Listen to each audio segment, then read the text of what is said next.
Hello good morning everybody guys. मेरो भिडियोको सन्देश के छ भने आज डकुमेन्ट सम्बन्धी जानकारी गराउँदैछ।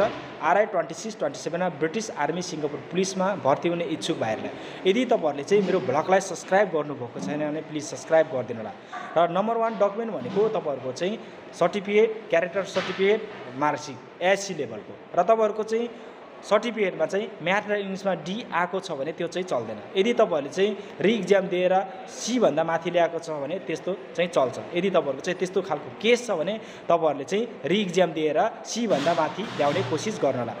अर्को ओरिजिनल नागरिकता र तपाईँहरूको चाहिँ नागरिकता बनाउँदाखेरि तपाईँहरूले चाहिँ सर्टिफिकेटकै आधारबाट तपाईँहरूको नाम, तपाईँहरूको डेट अफ बर्थ चाहिँ हुनु जरुरी छ र त्यसको साथमा अर्को चाहिँ पासपोर्ट, ओरिजिनल पासपोर्ट लानुपर्ने हुन्छ।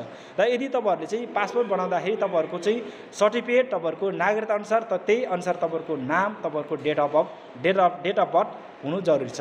र अर्को तपाईँहरूले चाहिँ यदि पासपोर्टहरू चाहिँ एप्लाई गर्नुभएको छैन अबदेखि नै एप्लाई गर्नु, किनकि तपाईँहरूको चाहिँ पछि एप्लाई गर्छु भन्दाखेरि तपाईँहरूको टाइममा चाहिँ नआउन सक्छ। र अर्को कुरा तपाईँहरूको चाहिँ इमर्जेन्सीमा तपाईँहरूले चाहिँ एप्लाई गर्नु भने तपाईँहरूको पैसा चाहिँ धेरै खर्च हुने गर्छ। त्यही भएर अबदेखि नै तपाईँहरू चाहिँ पासपोर्टहरूको चाहिँ एप्लाई गर्नु होला।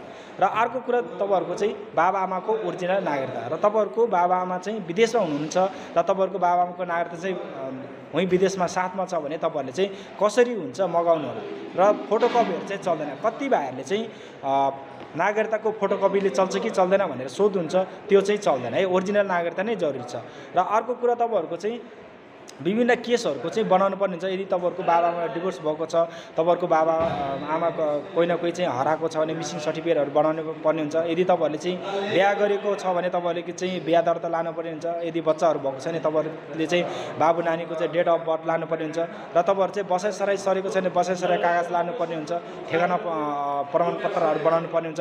यो चाहिँ विभिन्न किसिमको खालको डकुमेन्टहरू चाहिँ बनाउनु पर्ने हुन्छ। यदि तपाईँहरूले चाहिँ डकुमेन्टको जानकारी छैन भने तपाईँहरूलाई चाहिँ एसआरए साहबले चाहिँ गाइडनेस गर्नुहुन्छ। एसआरएको मतलब पहिला हामीले चाहिँ गल्ला भन्ने गरिन्थ्यो, अहिले चाहिँ एसआरए भनिन्छ। एसआरएको मतलब हो सिनियर रिक्रुटिङ एसिस्टेन्ट, किनकि एसआरए साहबहरू चाहिँ आफ्नो आफ्नो एरियामा चाहिँ क्याम्पिङहरू गर्छ। सो क्याम्पिङमा तपाईँहरूले चाहिँ भर्ती प्रक्रियाको बारेमा तपाईँहरूले चाहिँ गाइडनेस गर्नुहुन्छ, डकुमेन्ट सम्बन्धी गाइडनेस गर्नुहुन्छ।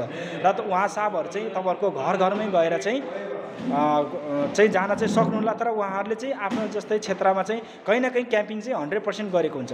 र अर्को चाहिँ तपाईँहरू चाहिँ के कन्फ्युज हुन्छ भन्दा तपाईँहरू चाहिँ अनलाइन फर्म चाहिँ कतिखेर खुल्छ भन्ने कुरा तपाईँहरूलाई चाहिँ थाहा हुन्न। तर तपाईँहरूले चाहिँ अनलाइन फर्म भर्नुपर्ने हुन्छ। र अनलाइन फर्म भर्दा तपाईँहरूले चाहिँ ब्रिटिस आर्मी सिङ्गापुर पुलिसमा चाहिँ एउटामा चाहिँ चुज गर्नुपर्ने हुन्छ। र तपाईँहरूले चाहिँ दुईटैमा देखाउँछु भनेर तपाईँहरूले पाउनुहुन्न। जुनमा तपाईँले चुज गर्नुहुन्छ ब्रिटिसमा